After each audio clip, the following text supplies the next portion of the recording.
आज हमारे संगठन की हिमाचल संयुक्त कर्मचारी महासंघ की जो हमारा कोर ग्रुप है, जो हमारा ऑफिस बियरर है, की पोस्ट ऑफिस बियरर है, उनके साथ हमने एक ऑफलाइन एक बैठक प्लान की थी कि जिसमें हम एक डिमांड चार्टर को तैयार कर पाए।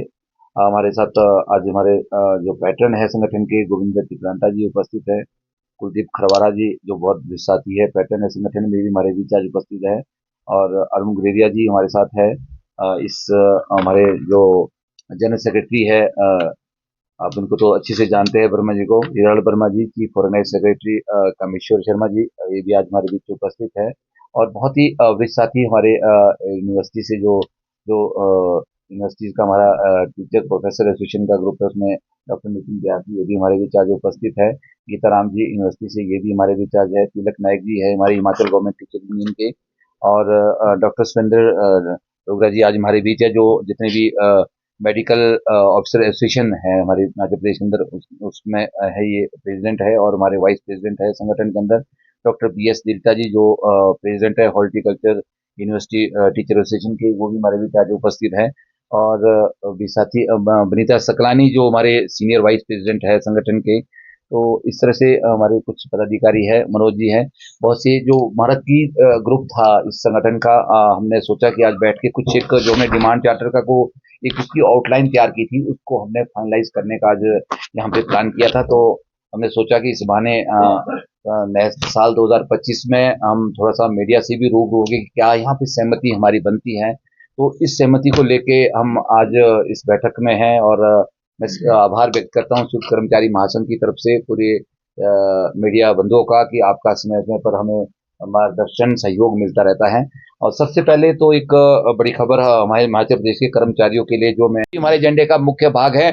उसके बाद एसीपीएस की बात अभी सभी ने आपने सुनी, आपने देखा, सभी जितने भी एफिलिएट्स थे, सभी डिपार्टमेंट, सब ने इस बात को कहा कि सरकार ने इसको खत्म ही कर दिया है। अभी इसके ऊपर एक अधिसूचना भी आई है कि जो जिनकी पिछली लाइबिलिटीज भी है 4914 एसीपीएस की, वो भी फिलहाल रोक दी गई है।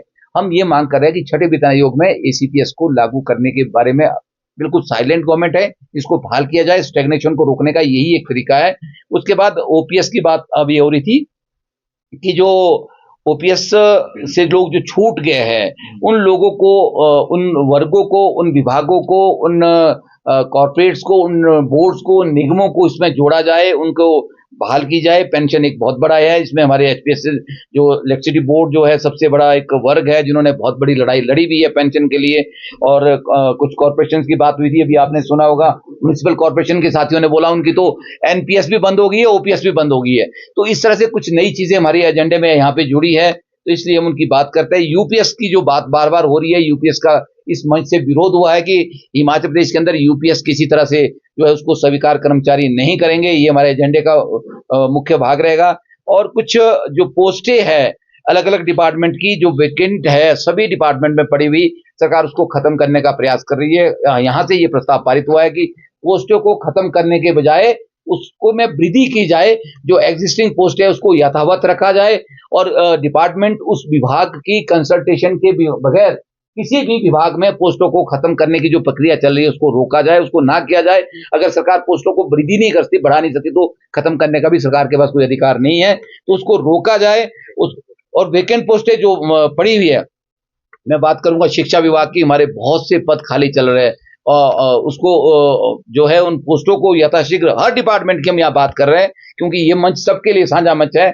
और आउटसोर्स की यहाँ पर बात आई कि जो आउटसोर्स, जैसे एजुकेशन में पीरियड बेस्ड टीचर्स की बात हो रही है, या फिर किसी और तरह की जो क्या कहते हैं, आपने कहा था यूनिवर्सिटी में गेस्ट फैकल्टी, यूनिवर्सिटी में जो गेस्ट कहीं भी ना हो, गेस्ट फैकल्टी का विरोध हुआ है कि गेस्ट नियमित आधार पे जो है लगाया जाए। और साथ में ये भी बात हुई है, जो लोग डिपार्टमेंट्स के अंदर लगे गए हैं, जैसे आउटसोर्स पे लगे हैं, हमारे एजुकेशन की अगर मैं बात करूं तो पीटीए टीचर्स हमारे पास लगे हैं, कंप्यूटर टीचर, वो रिटायर हो गए बेचारे, उनकी एज 58 साल की होगी बहुत सारे लोग, तो वो उनके लिए वो कहीं सिक्योरिटी उनकी नहीं हो पाई है।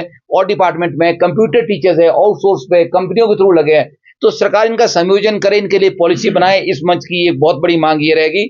और एक इसमें एक बात आई है कि जो रेगुलेशन ऑफ एम्प्लॉयज है, ये 2 बार होता था, पहले 1 बार कर दिया, और ये 2 साल कंप्लीट हो जाए, इस बार भी लेट हुआ है। तो हम ये मांग कर रहे हैं कि ये साल में 2 बार हो, और इसको जो है 2 साल खत्म होते ही इसको किया जाए, जैसे कंप्लीट होता है।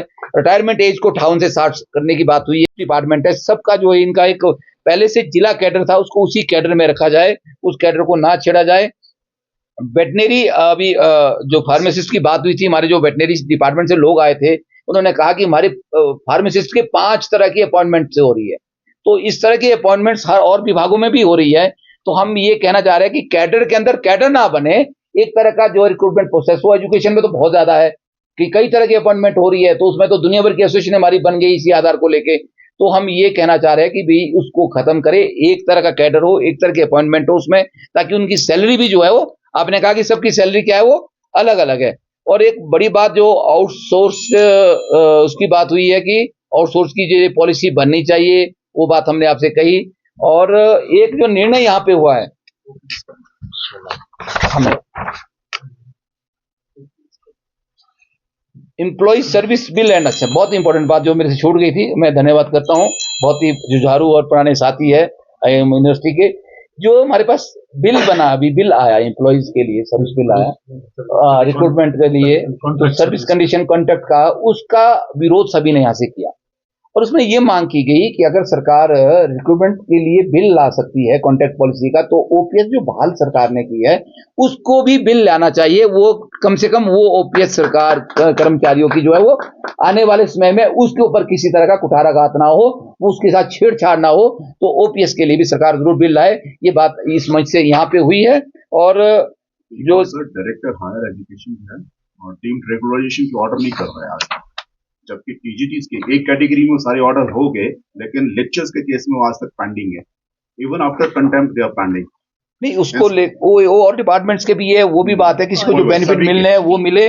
उसमें एक हमारे प्रिंसिपल्स का भी इशू आया कि रेगुलेशन हमारी 2016 से नहीं हुई, और डिपार्टमेंट में बहुत सारी एडहॉक प्रमोशनें हो रही है। तो स्कूल कैडर प्रिंसिपल्स की लगभग 17 से 24 तक के जो प्रिंसिपल्स है, लगभग 3000 के आसपास प्रिंसिपल्स है, वो रेगुलर नहीं हो रहे हैं। तो उनकी रेगुलेशन का मुद्दा भी हम इस मंच से, इसको भी हम जगह देते हैं। और सबसे बड़ी बात जो मैं कहना चाह रहा हूँ, उसके बाद में मंच दे रहा हूं मैं अपने वर्मा जी को, एक जो हमने एक यहाँ पे पारित किया है, क्योंकि एक संगठन की बैठक थी, संगठन को कैसे मजबूत किया जाए, कैसे हम संगठन की एक्टिविटी को आगे बढ़ाए, तो इसमें एक निर्णय यहाँ से जो प्रस्ताव वर्मा जी ने रखा था उसमें कि डिस्ट्रिक्ट लेवल सम्मेलन को करने की बात हुई है।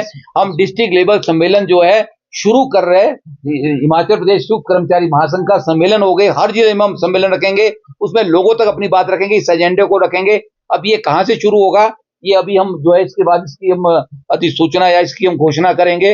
मुझे लगता है कि इसको हम अगर शिमला से या फिर हमीरपुर से शुरू करें तो ज्यादा बढ़िया रहेगा, मेरा व्यक्तिगत विचार है। इसकी फाइनल अभी हम घोषणा, क्योंकि मीटिंग अभी कंटिन्यू रहेगी, हम इसको हाउस से अप्रूवल ले लेंगे कि ये कहां से हो। बाकी वर्मा जी अपनी बात को कहेंगे। वर्मा जी प्लीज। यूनिफाइड जो पेंशन स्कीम है, इस पे यहाँ चर्चा आई कि हम इसमें स्टेट नो डाउट केंद्र ने जब नोटिफिकेशन की, हम उसका विरोध करते हैं जो केंद्र ने, क्योंकि इस करके हम कंपेरेटिव देखें तो एनपीएससी से बेहतर है। स्टेट गवर्नमेंट भी इसमें आगे बढ़ रही है यूपीएस में, तो हमारा इसमें विरोध रहेगा कि स्टेट में यूपीएस ना लागू की जाए, और जहां जहां कर्मचारी एनपीएस के कर्मचारी छूटे हैं वहां पुरानी पेंशन बहाल की जाए। ये मुख्य मुद्दे। पेंशनर के रह गए बेनिफिट से इसमें। और एक एक बड़ी बात हमने, जैसे साथी ने कहा यहाँ की, हम संगठनात्मक दृष्टि से आगे स्टेट में जैसे जो ऑर्गेनाइजेशन एक्टिविटी भी है, और मुझे लग रहा है कि जो मुद्दे हैं, मुद्दों को लेकर के भी हर जिला के कर्मचारियों से पूछा जाएगा इस पे क्या करना है, और कर्मचारियों से चर्चा की जाएगी, जिसमें हमारे पेंशनर के बहुत सारे मुद्दे हैं। साथी कुलदीप ने यहाँ बात कही कि अगर हमारे कर्मचारी 100 होते तो पेंशनर उसमें 200 पार्टिसिपेट करेंगे जो जिला कन्वेंशन में होगी, क्योंकि उनके एरियर, उनके लिव इनकैशमेंट, उनकी ग्रेजुटी, तो ये सारे जो टर्मिनल बेनिफिट्स उनके क्लेम पेंडिंग है। तो ये तमाम मुद्दे हैं जिनको लेकर के कर्मचारी आज यहाँ बैठे थे, और हम अगली जो यहाँ चर्चा हो रही कंक्लूड करेंगे बैठक को, पर संभावित हम जिला की ओर जाएंगे और जिलों में कर्मचारी पेंशन की संयुक्त रूप से इन तमाम मुद्दों पे कन्वेंशन या पंचायत की जाएगी, चर्चा की जाएगी और सरकार से मांग की जाएगी। यूनिफाइड जो पेंशन स्कीम है, इस पे यहाँ चर्चा आई कि हम इसमें स्टेट नो डाउट केंद्र ने जब नोटिफिकेशन की, हम उसका विरोध करते हैं जो केंद्र ने, क्योंकि इस करके हम कंपेरेटिव देखें तो एनपीएससी से बेहतर है। स्टेट गवर्नमेंट भी इसमें आगे बढ़ रही है यूपीएस में, तो हमारा इसमें विरोध रहेगा कि स्टेट में यूपीएस ना लागू की जाए, और जहां जहां कर्मचारी एनपीएस के कर्मचारी छूटे हैं वहां पुरानी पेंशन बहाल की जाए। ये मुख्य मुद्दे। पेंशनर के रह गए बेनिफिट से इसमें। और एक बड़ी बात हमने, जैसे साथी ने कहा यहाँ की, हम संगठनात्मक दृष्टि से आगे स्टेट में जैसे जो ऑर्गेनाइजेशन एक्टिविटी भी है, और मुझे लग रहा है कि जो मुद्दे हैं, मुद्दों को लेकर के भी हर जिला के कर्मचारियों से पूछा जाएगा, इस पे क्या करना है, और कर्मचारियों से चर्चा की जाएगी, जिसमें हमारे पेंशनर के बहुत सारे मुद्दे हैं। साथ ही कुलदीप ने यहाँ बात कही कि अगर हमारे कर्मचारी 100 होते तो पेंशनर उसमें 200 पार्टिसिपेट करेंगे जो जिला कन्वेंशन में होगी, क्योंकि उनके एरियर, उनके लिव इनकैशमेंट, उनकी ग्रेजुटी, तो ये सारे जो टर्मिनल बेनिफिट्स उनके क्लेम पेंडिंग है। तो ये तमाम मुद्दे हैं जिनको लेकर के कर्मचारी आज यहाँ बैठे थे, और हम अगली जो यहाँ चर्चा हो रही कंक्लूड करेंगे बैठक को, पर संभावित हम जिला की ओर जाएंगे और जिलों में कर्मचारी पेंशन की संयुक्त रूप से इन तमाम मुद्दों पे कन्वेंशन या पंचायत की जाएगी, चर्चा की जाएगी और सरकार से मांग की जाएगी। उसके ऊपर मैं भारत सरकार का आभार भी व्यक्त करना चाहता हूं, और एक बड़ी राहत जो बड़े समय से हम जो है कर्मचारियों के लिए मांग रहे थे कि बार बार की एक जो हमारा जो टैक्सेशन का जो एक पैटर्न है जिसमें बहुत सा पैसा जो है कर्मचारियों का जो मध्यम वर्ग जिसकी बहुत बड़ा वर्ग है वो उसकी हम राहत की बात मांग रहे थे। पिछले 10 सालों से कर्मचारियों को टैक्स में कोई राहत नहीं मिल रही थी, और इस बार बहुत बड़ी राहत मिली है। 12,75,000 तक की जो इनकम है कर्मचारियों की, या मध्यम वर्ग की 12 लाख तक की इनकम है, वो टैक्स फ्री हो गई है। एक बड़ी राहत कर्मचारियों को मिली है, उसके लिए हम भारत सरकार का आभार व्यक्त करते हैं। उसके बाद आज जो बड़े सारे मुद्दे यहाँ पे चर्चा में आए हैं, उस चर्चा में हम आप सबके समक्ष ये बात कहेंगे। इसी जहां हम एक यूनियन गवर्नमेंट का, भारत सरकार का आभार व्यक्त कर रहे हैं, वहीं मैं एक बात फिर से शेयर करना चाहूंगा कि हमारा लगभग 9200 करोड़ रुपया जो है वो भारत सरकार के पास, एनएसडीएल के पास है।